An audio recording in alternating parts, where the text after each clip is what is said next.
Good afternoon, everybody, and welcome again and thank you for your time for joining us again in our series of webinars and the CO talk with 51 Labs. Today we have Mustafa from Sandoog. He's the co-founder and the chief marketing officer of Sandoog. Sandoog is a startup that like work in the last mile delivery and the order fulfilled service for especially online and the e-commerce businesses. Today he's going to take us through the journey that he had when he first had the idea of startup and how he managed to start his Sandoog business. And he's going also to tell us about the challenges they faced at the beginning and also the challenges they are facing now during coronavirus. Uh, just for the ones who are joining us for the first time, I'm going to give you like brief introduction about 51 Labs. In 51 Labs, we are a business and startup development organization. We work mainly with the entrepreneurs from all over Iraq and Kurdistan region. We work with them in order to develop their startups. And in order to do that, we have many activities and events. One of them is the business incubator and many other events that support and help our entrepreneurs to take the first steps in order to start their businesses. For today, we are going to have the talk of Mr. Mustafa for the first 20 to 30 minutes. And after that, we are going to dedicate some time to receive your questions and to share them with Mr. Mustafa. As you noticed, we are recording the session and we are going to share it with you later on our YouTube channel. And also we are going to share with you an application in order to share with us your idea about the talk that you had with us and even your ideas and thoughts about what do you want for future talks. I will going now to give the chance for Mr. Mustafa to tell us about himself and to start this talk for today. And thank you again for your time and for giving us the chance to hear the story of Sandoog again. Thank you so much for having me. Welcome, everyone. Like Majid said, my name is Mustafa Obaidi. I'm one of the founders of Sandoog, and the journey started about 2 years ago for Sandoog. We saw a major problem in the delivery sector in Iraq, within the larger logistics industry or sector. We wanted to solve specifically the problem between the merchants and their customers. And moving their goods within their cities and between cities. That was our key focus. Now, within that, there are obviously additional problems, and I'll break that down for you guys as I go on. But primarily, we saw that this was the whole process of moving orders between the businesses and their customers was very outdated. It was very manual. So there wasn't even a digital process to do this. Some companies were attempting to do so on a very, very basic level, but we thought we could offer something a bit more. Firstly, we are two founders, Ahmed Malik and myself, Mustafa Obaidi. Ahmed Malik was a lead engineer in a unicorn delivery startup internationally in the UK. And I myself was finishing a project in the UAE for the Chamber of Commerce, a digital platform for the UAE. And after I finished that project, I met Ahmed, who had this idea of trying to use the same technology in Iraq, and we teamed up and we started this journey together. He obviously had a lot of experience in deploying the technology for an international company like Just Eat and other major startups who are also unicorn startups. So insights into the latest technology in this field, and we definitely saw that there was a huge opportunity to try and see if this could happen for Iraq, if we could actually elevate the standard in the industry and solve a lot of problems. So as you can see, on the screen here, you will see the opportunity in Iraq as a launch pad. So if you're a startup and you are thinking, well, would it be a good idea to create a service for the Iraqi population, as opposed to a startup in Iraq, but for the world? Well, Iraq has a huge potential. Obviously, it's 40 million in population, and Baghdad alone is 10 million. The second biggest city in the Arab world after Cairo. Iraq, I think the second or third after Egypt, and I think maybe only Algeria is probably bigger, or maybe the same, with a very young population. So it's a great place to test a lot of your ideas, and it has a lot of potential to offer service to it as well. So that's what kind of motivated us as well. So technology was there, business acumen was there, the potential to solve a problem in a place like Iraq was something we were thinking about, but actually deploying it in Iraq was something that we were exploring for the first year. So I think when we first met in end of 2017, there was a lot of back and forth in terms of trialing it, trying to see how we can deploy it. Before this, we actually developed any technology, but it was until I think April 2018 when we actually launched our internal platform for the team to manage orders, and then we thought, okay, great, this could actually work in Iraq. So it took about a few months till us to actually validate the idea to ourselves. Now we have to validate it in the market. So I think from April 2018 till the end of 2019, we started testing, a lot of research and development. Now we started to activate the service, to select merchants, to take orders from them, see how the whole process from start to beginning would work. If we were to rely on technology, and around summertime, we offered a platform, Sandoog Center, more publicly to the merchants, so that they can use to track their orders, to track their finances. It still was a basic level for us, but it was enough to be introduced into the Iraqi market because a lot of merchants weren't familiar with using such technology. So it was just about enough for the market.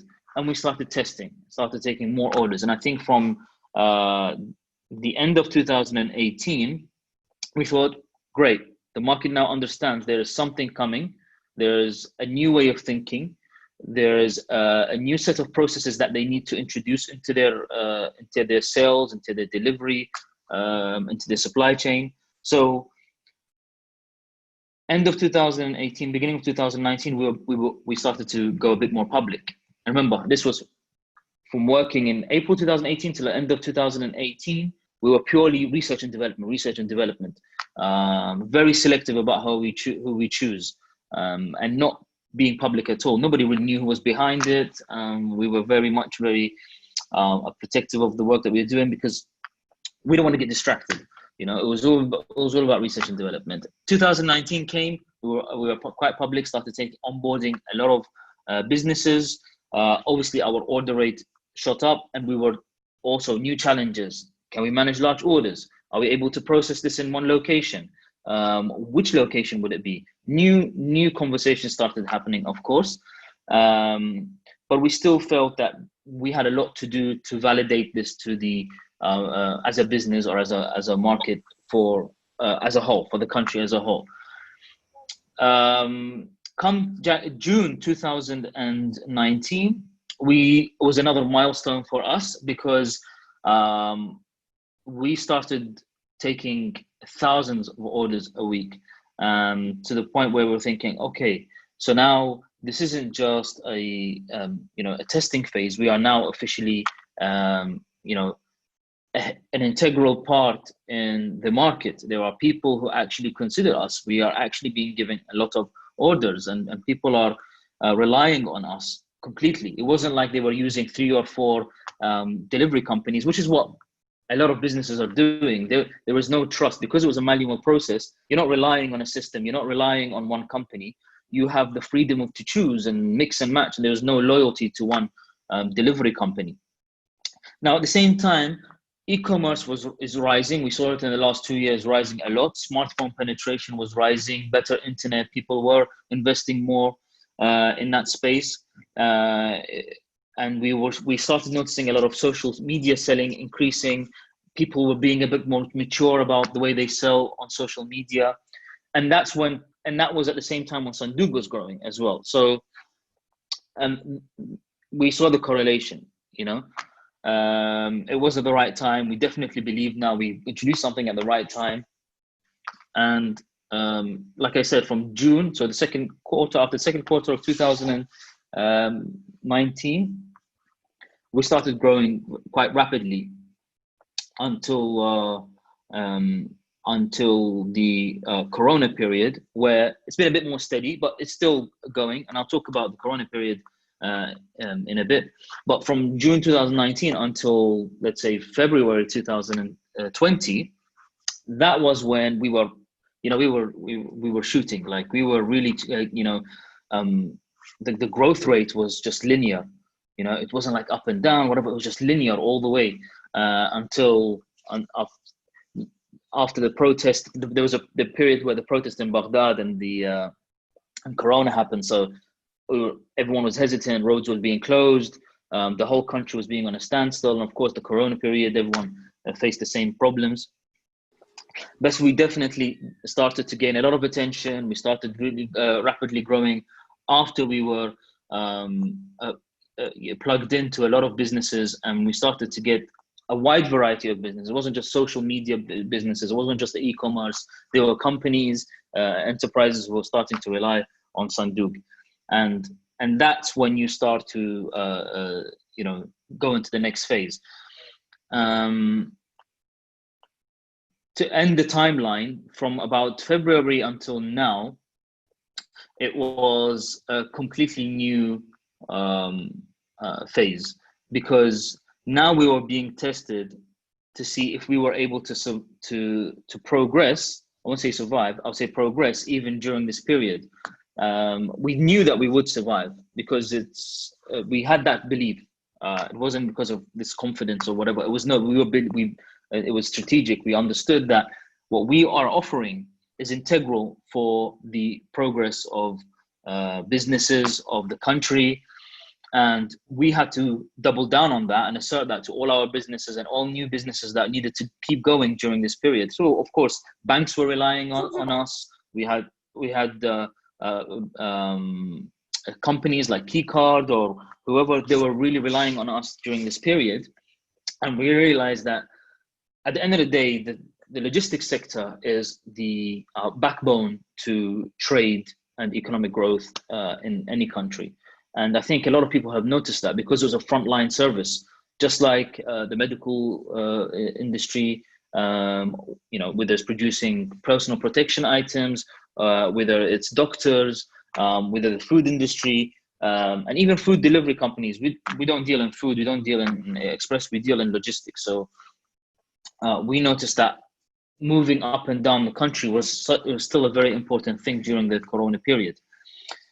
And so being able to support all those industries during this period allowed us to continue to progress, allowed us to open our service to different industries, to be more supportive in this period. And in turn, it kept us going up to this point.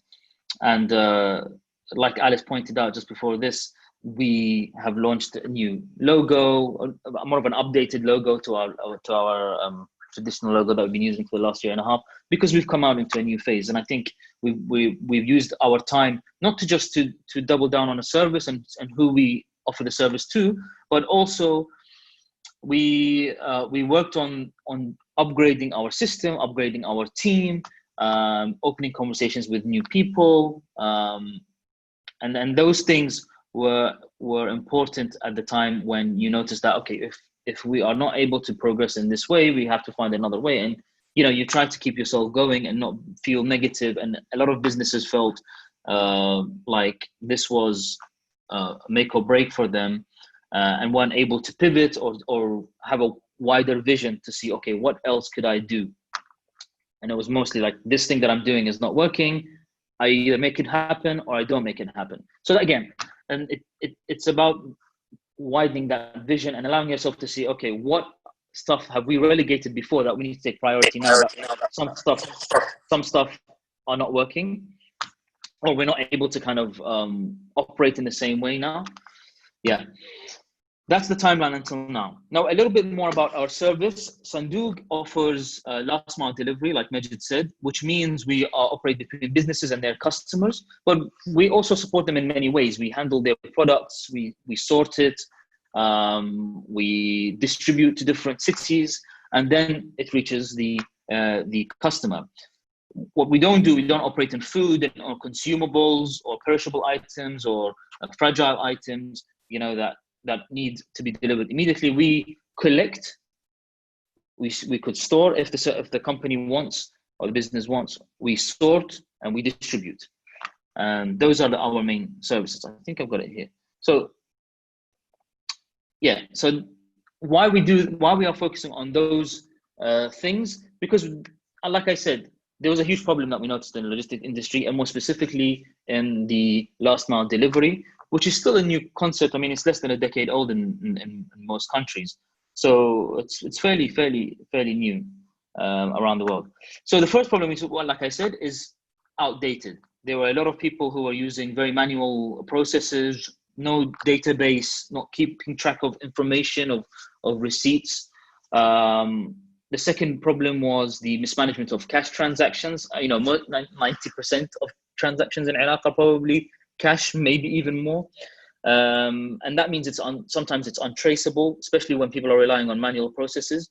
And a lot of money gets lost, a lot of money gets stolen, a lot of receipts are not verified, and you get a lot of problems between delivery agents and merchants. And the third biggest problem is the high number of failed orders. And Iraq has a surprisingly high volume of failed orders, meaning orders that do not end up with the customer, or customers dropping off. They place an order but they don't take their order, or delivery companies losing orders, or a number of things. It could be because of unverified customers, location problems, and the fact that companies take a long time to deliver.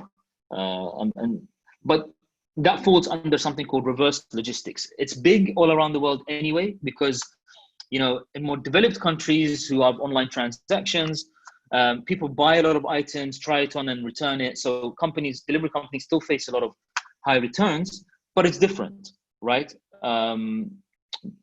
For us, it means that businesses are not even being able to make a transaction and losing that item before it receives. So, and this is maybe a psychological thing as well. People or businesses seem to think that they've made a sale. They've given the order to the delivery company, they've made a sale. But the sale happens when the transaction happens. Now, when the transaction happens at the end of the supply chain, then all you're doing is giving a lead to the delivery company. This is a very important fact. So a lot of delivery companies think, oh, we've made a sale. Yes, it's all with the delivery company. Where's our money? Go get us money as quick as possible. But you haven't made a sale. You've taken an order and you've sent it out, and you're waiting for that transaction to happen, right? And because there's very limited ways to verify the customer, very little ways to be able to track the order and be able to trace if the money has come back to the delivery company, the transaction has actually been made, etc. Companies are risking a lot, and delivery companies are also risking a lot. So what we are trying to do as a solution is modernize the whole process by offering digital platforms for the merchants to be able to manage their orders and their cash in real time. On top of that, we are trying to minimize the failed order rate. And when I say a lot, I say probably around 50%. So if you're sending 10 items, probably 5 of them will, on average, 5 items will be failed or returned to you. And that's a huge number. That's a massive number. If you're doing 100 orders or 1,000 orders, 500 orders will potentially be failed on average. And I say on average, I mean in terms of the whole country of what we've seen in the last 2 years. Of course, there are businesses that are doing great will have 10 or 20% because they've worked out who their specific target audience is and who appreciate their service, etc. Or they've worked out ways to verify orders or collect money beforehand. And it's using our service, they are able to verify orders a bit better than they would normally do as well, which means we've reduced the level of, on average, failed orders or returned orders by approximately 10 to 20%. It fluctuates, but it's still substantial. So probably about 30%. I think we don't let it get over 30%. So it's still under 30%, I'd say, because if it's over 30%, then we review with the merchant, and we have our processes. We try to keep it between 20 to 25 optimal failed orders. If it goes to 30, then it rings alarms, and we have to speak with the merchant and figure out what the problems are. Yeah, and also within the order verification process, it's important to remember that what that consists of. So that's verifying between the merchant and the customer. That's the technical process of making sure the merchant is able to communicate using our dashboard to be able to verify an order, and we get a notification on that. But also through the use of AI, we are able to zone and make sure that on our side, our drivers have the optimum delivery time, and each driver knows where he's going, and deal with that as efficiently as possible through introducing smart zoning or machine learning processes. Yeah, so that's pretty much the Sandoog journey so far. I'll probably talk to you more about, I think the last thing that Mitch said is what now? So coming out of the Corona period, you are faced with two main questions for us. It's whether to double down on our service, because we have continued to serve more industries through our work, but also we have been considering fundraising. We found in the beginning of the Corona period that doubling down on our work what took precedence, and making sure that we generate as much revenue as possible during this period of time so that we stay afloat and we remain consistent. The growth might be more conservative or not at all, but as long as we are breaking even and making sure that we're not firing people because of Corona, that we are still onboarding more people, like I said, because there's huge demand for logistics and delivery. So right now, as a consequence of the last 6 months, we've been doubling down on our revenue generation, on widening our service, on upgrading our platforms, on upskilling our team, and that took precedence over fundraising. And there's a couple of reasons for that. I remember seeing you guys in October at 51 Labs, and we did the pitch day and everything like that, and we noticed that and every startup will have its own way of thinking. For us, it was a matter of thinking, is the market enticing enough for foreign investment or even investment within Iraq?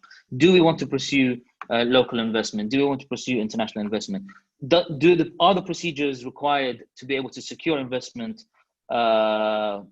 greater or worth the effort or time that would be needed to kind of channel my time and Ahmed's time, or whoever it was that we needed to pursue this over developing the company, right?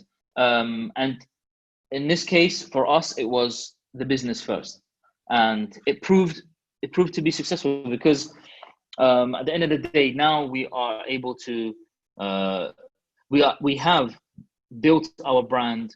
We have been able to show that we have survived and progressed during Corona, and I think that actually aids our next step if we wanted to fundraise, or if we relaunch our fundraising efforts in the next period, because that justifies a lot of the decisions that we made, but also it validates the strategy that we had, and that's the number one thing that I always say to businesses is, if you have a strategy, right, be able to stick to it and be able to widen it whenever you get things unprecedented situation, especially in a place like Iraq. Because if it wasn't for Corona, it'd be the protests. And people saw the protests also gave a lot of challenges to businesses.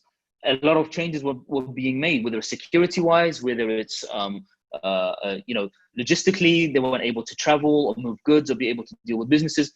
Those things would still exist regardless of Corona. We're dealing in a market that's very exceptional in Iraq.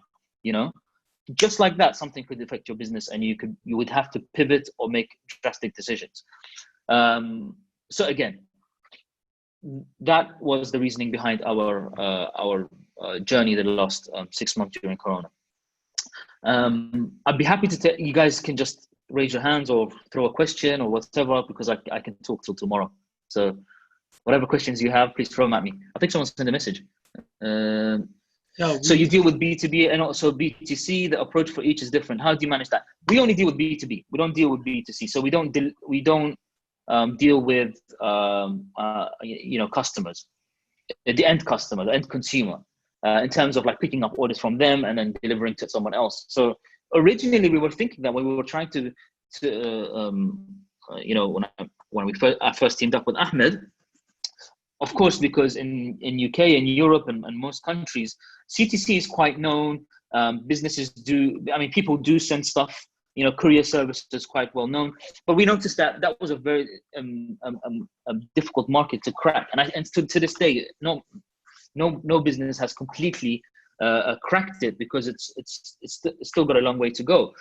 And it made more financial sense to work on B2B. So we work as a business with businesses, and that's how we generate our revenue, as opposed to working from customers to customers, or B2C in the way you termed it. That's been our focus. So that's how I'd answer that. Iraq needs a better professional standard, from what we've seen. And I think that was also one of the main driving forces, because part of the problem is people not adopting new processes. Even during the last 2 years, still, the quantity of work that's there in terms of movement of goods within cities and between cities is huge. And yet people still rely on manual processes or really outdated processes. And that's really, really detrimental for the country, because economic growth highly depends on logistics and improving the supply chain, right? Between businesses and their customers, between shipping and local merchants. These things need to drastically develop as a whole, and not just within certain industries. Like the oil industry has great logistics, or I won't say great, but of a decent standard, because they have to deal with international standards, right? But locally, it's not really been to a standard that we were thinking that would develop, especially over the last 2 years. So we're definitely trying to deal with that. And you saw, like, for part of our work is to do outreach, and whether it's me coming over to you guys and doing workshops for other startups or other businesses. I've been doing this also in Iraq, and doing some outreach with other businesses and with our own merchants, trying to upskill them, trying to offer better ways of doing their work, because their success is our success. If they were able to do more work, if they're able to send more goods, we benefit. So again, another advice for startups is to think about the whole ecosystem that you exist in, right? A lot of people kind of focus specifically, I've got to get from A to B, but in order to get to A to B, you got to think about what B needs. So if what your customer needs, if you can, through your work, be able to develop the environment for your customers, because a lot of industries are still freshly coming into the digital age in Iraq. And if you are able to cater for them beyond your primary service, right? Like for us, we saw a huge ROI on that, because we've noticed that, people are responding. People started to develop their work. And that validates the idea as well. Think about how you, as a business or a startup or as a service provider, can influence or improve the environment that your clients, especially if it's businesses, if you're B2B, can operate in. Because if you try to influence that, you will benefit also. So that's just another piece of advice. Any more questions? Yeah, that's really interesting, and thank you. It's really interesting to know more about the history of Sandoog and the vision that you have for the future. Now I will leave the chance for our participant, and I would like to encourage them to share with us any questions they want to share with you. And I would like to also to tell them the questions in Arabic are also welcome, and we can also answer them in Arabic if you want that. So either you can use the microphone or you can type down the questions in the chat box so we can share them with Mustafa. To start you off, I think just to Majid, just to add, if people want to add which startups that they have or businesses that they work in, and we can relate some of our experiences with theirs, if maybe some benefit from that to get the ball rolling. So if any of you guys work in a startup, please drop your startup name. Yeah, that would be great. So maybe even when you want to ask any question, you can tell us your area of experience and the startup that you are talking to. So by that, we can make the answers suitable for your business. Awesome. We've got 2 questions here. So firstly about Taxi Kareem. Yes, Kareem, I think like a couple of other businesses as well, try to find new verticals to adapt. And I think for them, I'm not sure how successful it is in Iraq, but I know in other places, this idea of trying to add additional services to capitalize on their manpower and their technology, it could work. For us, we never got into the express business model. I mean, we offer it for our merchants on a case-by-case basis, but as a public service, we don't. We work specifically for businesses and to handle a large quantity of orders, to be able to pick up a large quantity from a business and to sort it, to store it, to package it, to deliver it to every city in Iraq is a whole different business model. It's a whole different process. The supply chain for that is a bit longer and more complex. It's a different industry. For them, it's to capitalize on current manpower and technology that they have, which is obviously a great idea, but I'm not sure how well it's doing in Iraq in that sense. Does your company cooperate with online clothing business? Yes, Zainab. Yes, our business does deal with clothing businesses from Iraq, from outside of Iraq. They all send to Iraq and they all want Iraqi customers, and we help them reach Iraqi customers. So thank you, Abdul Jalil and Zainab, on your questions. In every city in Iraq, every city. So whether it's in the Kurdish region, whether it's in south of in Basra, every city in Iraq we reach. And this is actually a good point, because this was a point that I said I wanted to mention, that we talked in 51 Labs. A lot of businesses have a very short sight into how far they can go in Iraq. A lot of people think that within their muhafada is the limit, within their own province or city even, and that's not true. Wherever you are in Iraq, there are 40 million people. You're able to reach every single one of them, and not just through Sandoog. There are obviously other service providers, but for us, this is something that we've been telling, and I've told a lot of startups in Sulaimani and Erbil as well. If you can target business customers in Basra, you can target customers in Baghdad. This is a business a kind of mind state. It is not anything else. We need to we need to think about, for example, how we can develop our business, and thinking that and building a strategy based on one city or one muhafada, one province, does not make great business sense. We've seen people, if we go from the smallest type of businesses, let's say, for example, a girl who lives in Erbil or let's say Baghdad, because our main pickup location is Baghdad, but we do get orders from everywhere. She lives with her family, she's a student, and she does handmade items, and she's selling 10 items a week. Or she started off doing something very small, like 1 item a week, for example. But the fact that we were able to support her to send items to Erbil, to Basra, she started targeting all those cities through Facebook advertising. Now she's 10 times in the amount of orders that she's doing, and she's doing 10 orders a week instead of 1, So again, you have services that allow you to reach customers all over Iraq, people like Sandoog, right? So do not limit your reach, do not limit your customers, do not shorten your supply chain because you are only operating, you feel like you're operating in one city. So if you are in Erbil, target Basra, target Mosul, target Baghdad. Baghdad is 10 million people, right? Huge business opportunities. So yeah. Speaking of context, how about the current tax and supply company?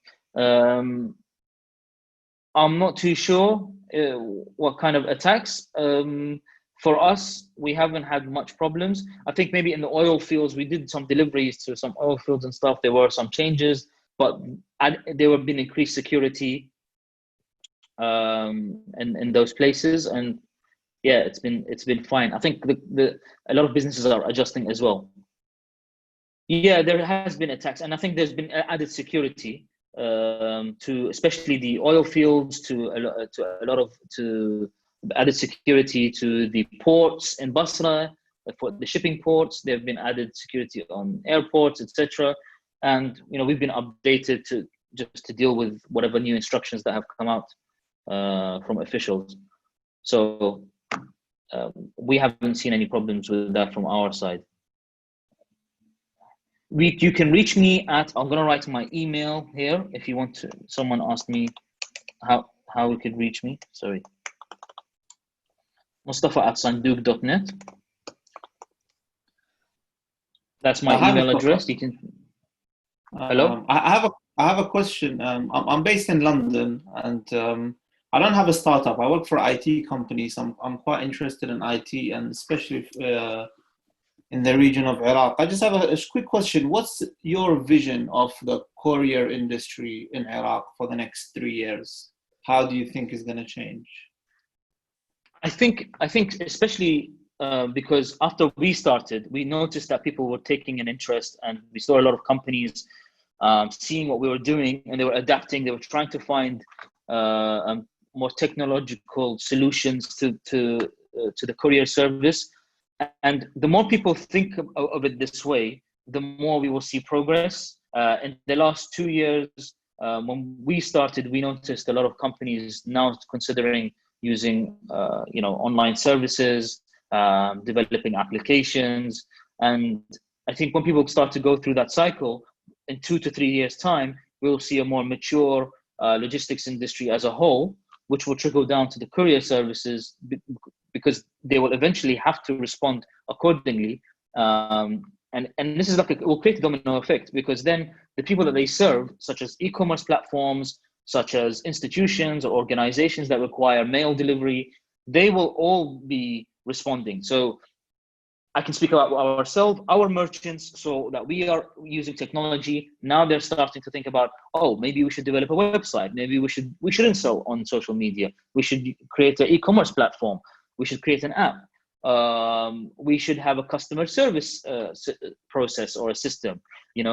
Create CRM to be able to house database and figure out who's a good customer, who's a bad customer, etc. So I think in 2 to 3 years' time, we will see some sort of a domino effect. It may not be that great if we don't have, for example, online payments as a common thing, and I don't see that happening in the next 2 years, but a lot of people are becoming more interested and aware. And let's say in maybe 5 years' time, when online payments might be normal, some degree of normality in using online payments, so that businesses can able to receive money and make a transaction and sale before they send out goods, that will take it up to a whole new world. Then you will see, for example, an amazing progress in the logistics industry. But for now, in the next 2 to 3 years, I think we'll definitely see some people introducing technology into their work to be able to structure their work a bit better. I hope that this will be something normal in the next 2 to 3 years. People relying on technology. For us, for example, through our dashboard, you're able to start preparing your orders, as opposed to just giving them to a driver. This is what people are used to. They give their orders when they come, manual receipt, signed.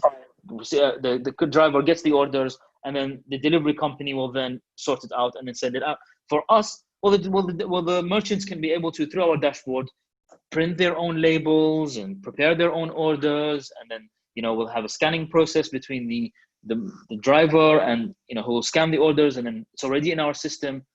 You have taken out a whole load of headaches for the merchant, for our team, and it speeds up really quickly when it for the delivery process. So again, if we start to see more of this being contagious and people starting to rely on it more, we will see some improvement in the next two to 3 years. And I think this will encourage more businesses to come into Iraq if this happens. But a huge problem will still be the online payments. And the quicker people can adapt to it and more institutions are able to adopt it, we will see some major changes in that. I hope that answers the question. It's quite a lot of information. Any more questions? Yes, LinkedIn, you can connect with me on LinkedIn, Mustafa Al-Obaidi. I'm there. Any more questions? Thank you, Usama. For me, I have one, if I can share it with you. I wonder, and I would like to take you a bit back in the time when you started your Sandoog. So what would you say for the entrepreneurs who are at one point stuck at the financial point, like that they need financial stuff in order to start? How did you manage that at the beginning? Because what I heard from you, you had about maybe 6 months working on R&D. So in that at that time, what you did in order to support or like to do like financing stuff for your startup? So in the beginning, so the thing is, even when we were researching and development, we were still generating revenue, believe it or not. So, we are a crowdsourced model. So the drivers, whatever they work, they get for that, right? So they deliver something, they get money for it, right? Our costs are down because most of the work was, in terms of building the brand and getting businesses and the marketing. I was doing that, and then the kind of operations, Ahmed was doing that. So like, we were doing the work as well, but we didn't do this full time. So we've been trying to save a lot of money in the beginning and generate money at the same time. And it was a small amount of money, but it was enough to pay, the drivers and some other expenses. But we also made sure that we had a budget beforehand to start this. We knew that, okay, if we budget ourselves for the next 6 months, we can start doing research and development, attracting more businesses. So I would say try to have a little bit of budget, and try to stick to that budget for, let's say, the first 6 months until you know that you're going to be generating some revenue. For us, from day one, we started generating revenue. We got one driver, we got a couple of merchants, we convinced them to give us their orders, and we started delivering for them, right? But like you said, I think from the end of 2017, like September or whatever, till the April 2018, it was all just testing things on a very basic level. But it was after that we started getting a lot of businesses who are trusting us with their orders in April. So in short, get a small budget, right? And make sure that it lasts for a few months, and at the same time, get revenue as soon as possible. A lot of business people think, oh yeah, I'll get revenue in a year's time. Now you need to start making sure that your business is able to generate revenue as quick as possible. A lot of the era of cash burning is gone. That's one thing that Corona has shown everybody. The period of burning cash before you make money is not successful. Is it okay to say how many average customers you get a day and a month? Or you can say how many orders?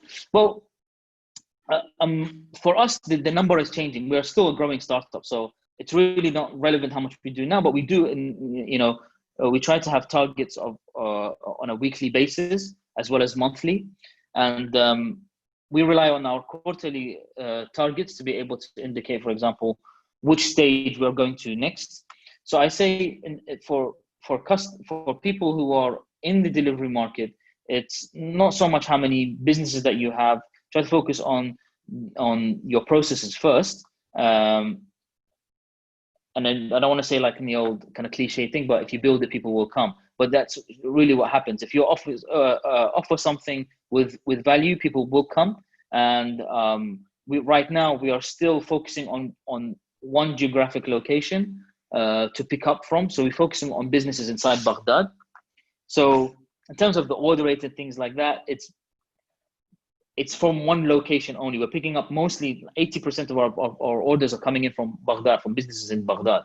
So for us, it's only indicative of how much we need to cover our costs. The aim is to make sure that you're breaking even in the beginning, and then once you are doing that, you can start to expand to other places to get more orders from different places, and then the real growth will happen. But yeah, if you want to tell me what startup you have, maybe I can give you more specific things that can help you with your work, Ahmed.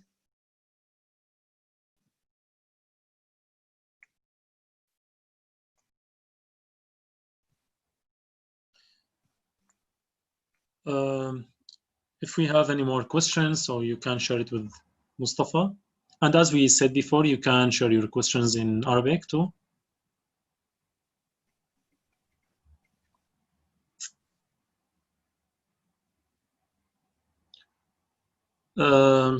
Okay. So I would like to take the chance for last question from my side, if we have. You can ask me Arabic question as well, but if there's none, then yeah, okay. I can't hear you. You're on mute.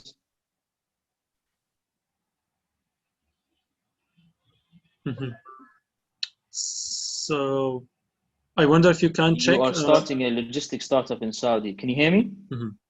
Yes. You can hear me. I think Majd, you're on mute.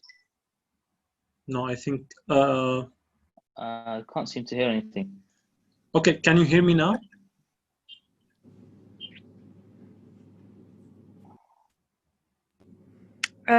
Mustafa, I can hear him.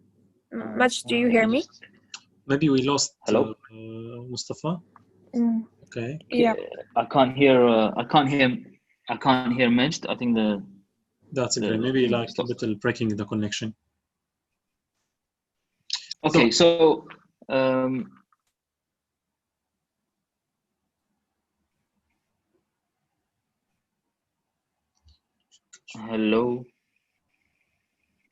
Yes, Mustafa, we can hear you well. No, I just turned off my headphones. Okay, so there's a couple of questions. Someone's thinking of starting a logistics startup in Saudi. Yeah. Again, at the beginning, it doesn't really matter about the number of orders and the number of businesses.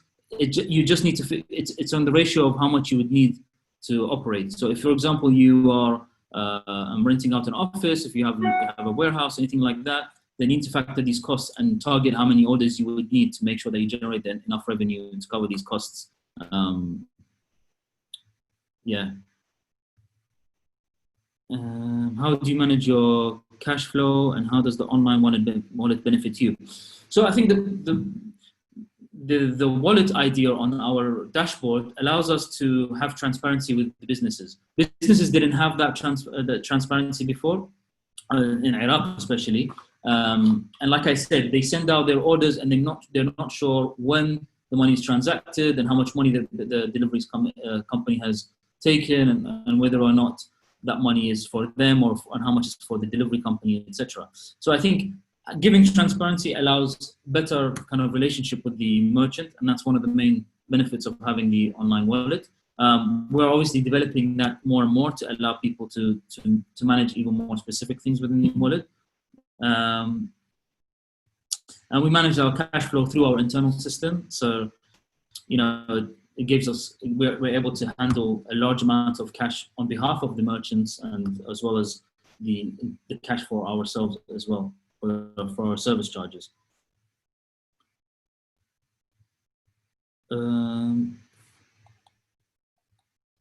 That's it. I'm reading your messages. Okay, I got a message from Zainab. Yep, we'll check out your business. Any more questions? For me, I wanted to ask you about what advice you can share with us when we plan for the marketing for B2B rather than B2C. Like, what's the main difference would be between both of them? Maybe like when we deal more with B2C, we'd focus maybe a little bit more on the social media, but maybe it's not the same case when we deal with B2B. So I think it's important to build a brand, and that would require some traditional ways of marketing. So social media, maybe digital advertising, especially if you are new and your brand is not well known. But definitely for businesses, your communication with them will be much different from speaking to the general public. You will need to be a bit more direct. You need to approach them in a tailored manner so that you know what the problems or the pain points that they have, and you are able to offer a service or a solution that is tailored for them. That's, as much as possible. Of course, some people sell products, and that's what the product can do. And a lot of businesses will see how they can benefit from that product, and they're able to work with you in that way. But for the large part, you need to figure out who would be best for your business, especially if you're starting out, and be able to approach them in a direct way, right? And I think if you are able to understand where your businesses operate, who in your business, in the businesses that you are targeting, would be the decision maker and the person that you would need to liaise with, and build a relationship with those people, and be able to kind of onboard a number of businesses that you can firstly trial your service with. And I never underestimate the word of mouth. I think for us, our reputation has allowed us to start to onboard businesses that we didn't expect to onboard, like for example, banks. There is an ecosystem in that industry that relies on trust, and very little service providers are able to penetrate that unless they have built trust with those institutions. And so for us, we found that, we built trust with a couple of banks, and then we noticed that other banks are saying, oh, so you offer your service to these, we need these services as well, and so on and so forth. Again, in each industry will be different because there will be different types of decision makers and different types of solutions that they require. You need to figure those out and have more of a direct approach. And I think there are obviously other ways for business B2B marketing, but to start off with, especially for businesses, it's all about relationship building. You need to have a portfolio of businesses that you have successfully delivered your services to in a bespoke manner as much as possible, right? You need to personalize your service to them as much as possible. For us, we have teams who follow up directly with that business, like account management, so they're able to understand what their pain points are on a daily basis and solve their problems in real time, to be able to communicate that process to a business directly instead of like a one-size-fits-all picture, like, people use advertising for that. That may not come across effectively as opposed to building a network of relationships. So that's my answer for that for now. Thank you very much for your time. It was really interesting and useful to hear from you, and we are looking forward to have you. We are looking forward to have you in our upcoming events and talks. Thank you all. Be safe and have a nice day. Bye. Thank you, everybody. Thank you so much, Mustafa, for joining us, and everyone for being part of this. You're welcome, Alice. Thank you so much, everyone. Thank you, Majid. Thank you, everyone at 51 Labs. If you need to reach me, Mustafa at sandoog.net. I'm online. I also have a platform called Diplomantic, at Diplomantic. You can reach me there. That's my personal one. And at sandoog.iq on all social media profiles. If you need any advice, anything, please shoot me a line. Thank you so much, everyone. Great. Bye, everybody. Thank you. Bye. Have a nice day.